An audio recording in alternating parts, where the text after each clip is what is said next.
शिवानी जोगदंड, धनुष्यबाण शिवसेना महिला SC विभाग अ मधून उमेदवार म्हणून आहे.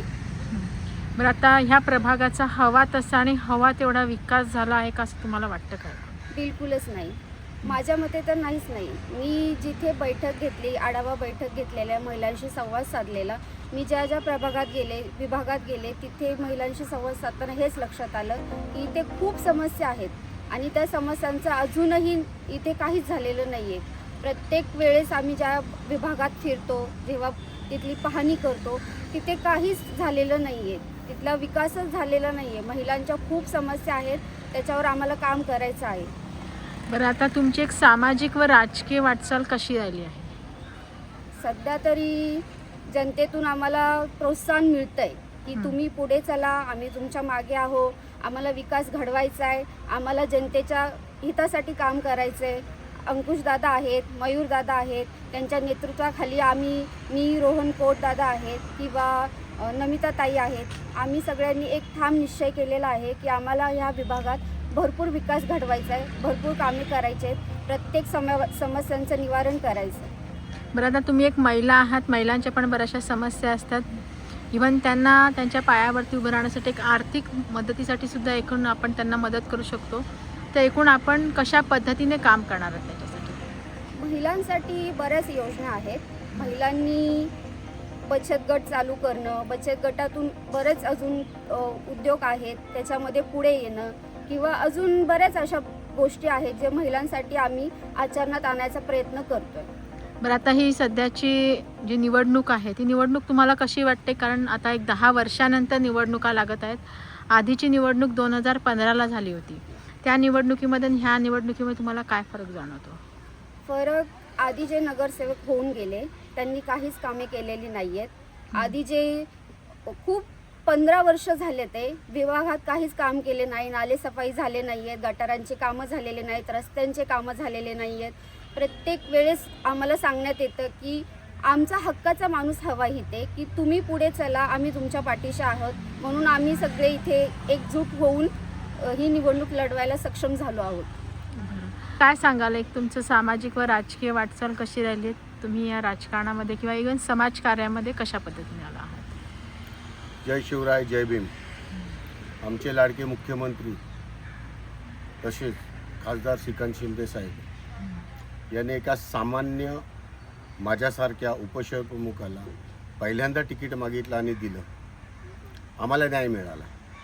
आम्ही महायुतीतले भाजपा, शिवसेना, RPI, रिपाई हे जे घटक पक्ष आहेत त्यांचे आम्ही अधिकृत उमेदवार आहोत. पॅनल क्रमांक 4मध्ये अ म्हणून माझी भाऊजाई म्हणा, मुलगी म्हणा, पूजा जोगदंड आहे. त्यानंतर ब मध्ये OBCमध्ये मयूर पाटील आहेत. त्यानंतर क मध्ये नमिताताई मयूर पाटील आहेत आणि ड मध्ये रोहन कोट आहेत. तर याच्यामध्ये असं झालं की श्रीकांत शिंदे साहेबांनी जो कामाचा धडाका लावला आहे, लाडक्या बहिणींना ज्या योजना आणल्या त्या योजना घराघरापर्यंत माझ्यासारख्या सामान्य व्यक्तींनी पोचवल्या, जेणेकरून विधानसभेमध्ये पण त्याचा परिणाम दिसायला.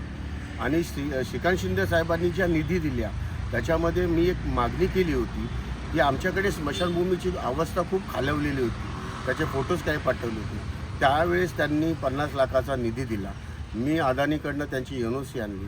मग ती स्मशानभूमी असो, पायवाटा असो, गटार असो, अशा विविध प्रकारची कामं जी झाली नव्हती ती मी माझ्या परीने निधीतून केली. आमचे लाडके आमदार विश्वनाथदादा यांनी प्रचंड निधी दिला आम्हाला. कळलं का? ज्यावेळेस आम्ही नगरसेवकाच्या रेसमध्ये नव्हतो त्यावेळेस एवढा निधी दिला आणि आम्हाला काम करण्याची संधी दिली. यावेळेसही आमचा पॅनल हा विजय प्रचंड मतांनी होईल आणि आम्ही तो विकास दुप्टी तिप्पटीने करू शकेल याची मला खात्री आणि शाश्वती. बरं, मतदारांचा तुम्हाला कसा रिस्पॉन्स मिळते? खात्री वाटते की मतदार तुमच्या पाठीशी उभे राहतील म्हणून? हो, त्याचं कारण असं की गेल्या पहिले 5 वर्ष नंतर ही प्रशासकीय काळ राहिला, परंतु ज्यावेळेस त्याच्या अगोदरचे 5 वर्ष जेव्हा नगरसेवक होते त्यांनी काही काम नाही केले. फक्त पेपरवरती योजना आणल्या, जमिनीवर काहीच नाही आणल्या. आणि त्यातल्या त्यात ज्या एरियात आम्ही प्रचार करतो त्या एरियांच्या महिला असो, पुरुष असो, त्यांच्या ज्या कंप्लेंट्स आहेत बघा तुम्ही हे कसा नाला आहे, रस्ता आहे, कसा आहे. तर हे बघून दुःख वाटलं. त्या दुःखाचं निरासरण आम्ही करणार याची आम्हाला खात्री आहे. बरं, आता सध्याची निवडणूक ही पॅनल सिस्टीमने आहेत. तुम्हाला ही सिस्टीम कशी वाटते? बघा, आता काही महानगरपालिकेमध्ये हे पूर्वीपासून चालायचं, परंतु कल्याण डोंबिवली महानगरपालिकेचा प्रथमच आहे. हा नव्याने अनुभव आहे. वाढ खूप प्रचंड मोठा आहे. मयूर पाटलांचा तर एवढा मोठा वाढ आहे की त्यांचा क्षेत्रफळ बघता एक आमदार किंवा खासदारी एवढं मोठं क्षेत्रफळ आहे. परंतु माननीय मयूर पाटील साहेब पण त्यांच्या प्रभागात पूर्णतः काम करत असेल. लॉकडाऊन असो, माझी पार्श्वभूमीच तशी आहे की एक उपशहर प्रमुख म्हणून लॉकडाऊन असो, काही नगरसेवकांनी तेही नाही केलं. आम्ही लॉकडाऊन हे केला, पार पाडला, व्यवस्थित सगळ्यांच्या घरी मदती पोचवल्या. याचा परिणाम असा आहे की मतदार आमच्यावरती खुश आहेत. ते स्वतःहून बोलले की यावेळेस आम्ही तुम्हाला रिझल्ट देऊ आणि त्यांची आशा आहे की तुम्ही आमच्या एरियामध्ये पूर्णतः विकास करा.